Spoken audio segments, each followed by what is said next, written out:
What's up, people of YouTube? Justin Tanpum here from YouTube channel MTS, and in this video we're going to do a little review on my PowerPI. Basically, this is a Raspberry Pi inside a PowerPC, a G5 to be specific, and basically I use it as a retro game station. I got RetroPie running on it right now. I'm going to say about 1,000 games running on it currently, and I have all the different emulators from the C64 to Dreamcast to Game Boy to N64.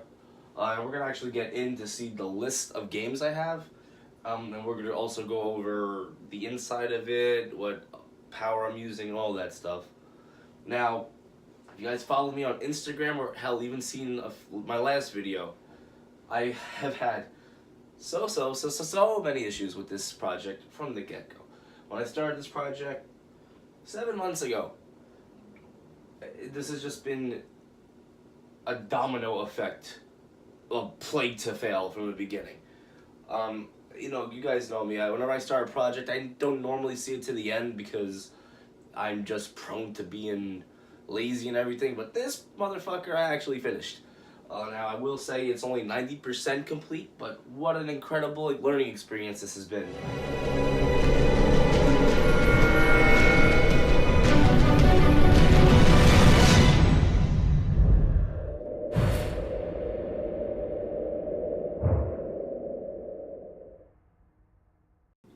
Okay, so as you can see, we got a little mess going on here. I was working on this a bit today. But basically, right now, I'm just using a PS3 controller that I have set up very nicely with the Pi, configured everything. Show you guys exactly how this thing powers on. We can actually see some activity lights in there. We have power and activity. Now, normally, obviously, the PowerPC, has a really nice power button, but it kept falling off. So honestly, right now, I have the switch with no actual way to push it unless you get your fingernail in there. But, it's kind of ridiculous to always kind of put it in, and then when it's on the off position, you can't even get the fingernail unless you have a pinky. But what I've been doing is using like a little Phillips head screwdriver to kind of click it on and off, and so far that's working. Now I am gonna make a bracket to hold the back part in place right now. I just have it zip tied to the case. And yeah, for the HDMI, I'm just using a panel mount HDMI that's actually coming from the back of the Raspberry Pi. And yeah, let me get the cable. And it does work. I don't even have to look at it and just get this freaking cable in. Again, utilizing the beautiful craftsmanship on this case, we just flip this latch up, then the side comes out. Then we got this beautiful protective dust glass protection, which is kind of like looking into a museum. Now, nothing is cable managed at all right now. I'm upset about that, but I'm also going to utilize these fans and everything else here. And now, taking this off, we have the brains of the operation, the actual Raspberry Pi. And like I said, we got the power right here, which is connected to my little bullshit power button I rigged up, the HDMI panel mount, and the hub. Now, I do have a USB Wi-Fi adapter, which I use for updating the drivers and everything, which is how I got the PS3 driver on this thing, because it doesn't actually support it. I have access to the SD card slot right here. I had to make a little slit for it on my little custom mounting bracket, but I did. What I like about these little spokes is that they were meant for full ATX motherboards, but I was able to make my own custom mounting bracket and just kind of drill through to do, because obviously the Pi is just way too small. Now, an issue I spoke about earlier a video ago is how the GPIO pins were making conductive contact with the metal mounting bracket, because you can use the GPIO pins to power the Pi externally, and with all the power I got surging through it, it was sparking and shorting. So as a temporary solution, I used a rubber band as a spacer to kind of block the pins and the metal up here to stop making contact, because rubber doesn't conduct electricity. It can burn, but it can't actually conduct it. So that's really good. And again, this is my little messy job right here, the little extension cord I have running through the back, which will be eventually cable managed and tied up. All right, let's put this thing back together. So the first thing to do is actually power on the hub, and we got this beautiful light we can see.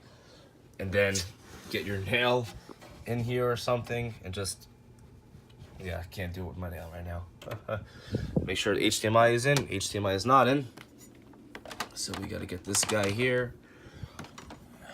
And as it boots, as this thing boots, we're just gonna have a little discussion about the Pi, and especially about this USB issue I actually ran into earlier. So again, here's how I boot it. Little screwdriver in there to click it. It's hard to do on camera. Yeah. There we go, and inside we can see the lights flickering. And there's our boot. You can see the Pi powering up. So one of the issues was this USB hub actually, is the addressing.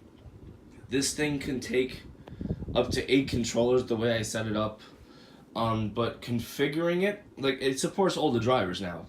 But configuring it would have to be on its own individual bus, because the addressing is so different. If I unplug this PS3 controller and put it in a different hub, it won't know the same address, and I have to reconfigure it the same way. So I have to keep this in the exact same hub if I'm going to use the same configuration, which sucks.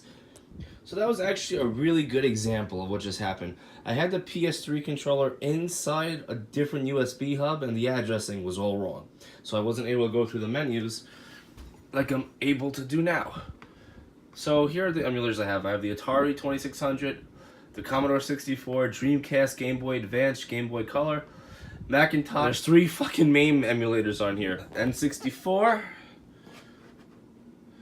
Nintendo, DOS, and then ports that actually came with the Pi. This is just RetroPie settings. I don't know what that game is. I don't know that one. Amiga, Apple. I think the Apple is actually just Apple II. If it is, I put games on there. Starline. Nope, that's not it. Alright. So now with the emulators I have, let's just go through the games I put on here. I only put, I think, 2 for the Atari 2600. Let's see. Yeah, Pac-Man and Pitfall. For the C64, I put Alien. Now, I actually want to start this because this has a really cool way it starts. Now, the C64 ran an operating system called BASIC back in the day. And this thing, this line here is how you would load games. Usually games were on floppy back in the day. And this would tell it to look for the directory on line 8, pin 1, onto the C64. And this is an actual real-life emulation of BASIC. I mean, look how much 64K of RAM. Back in the day, you needed nothing to run it. However, because it's emulating the BASIC to a core, it takes a long time to start. Now we're just going to go over the rest of the games on here. Dreamcast. Game Boy Advance, I have every single Pokemon game for the Game Boy. Game Boy Color, same thing, every Pokemon game. I have nothing for Mac. Yeah, we just tried MAME, we tried MAME. N64, I'm not going to go over all the games. I think I got like, how many titles do I have for the N64? I think 17? Yeah, 17. The NES, I put every game on. I have like, yeah, 707 games for the NES. I don't think I have anything for DOS. What games do I have for DOS? Oh, DOSBox. Just basically emulations. And then that's kind of all I did, honestly. Everything I think I put it on a game for the Amiga. No, I don't know what the hell that is, but yeah, that's all the games I have for this thing right now. Going forward, what would I want to do? I would like to get a power button on here so I don't have to use my fingernail and or a screwdriver to start this thing. I would like to overclock it, which I'm actually gonna do very soon. I'd also like to put a little fan on this. I actually tried to. I was having issues with the fan shorting, the pins not working, and it's a whole thing. So I think I just might buy one on eBay just made for the Pi, and I think it's maybe only a few bucks for it, but it would be easier than me mapping out the GPIO pins and figuring out voltage and everything myself. Like, you know what? They have 2 5-volt pins, and then like every other pin is 3.5 volts and then ground, so that wouldn't be an issue. But like I said, hardware isn't really my thing. So anyway, guys, I really hope you enjoyed this video. My next tech video is going to be how I built my media server, which is actually always on behind my television. So that would be another great thing I'm going to do. But anyway, guys, thank you guys for checking this out, and have a great night.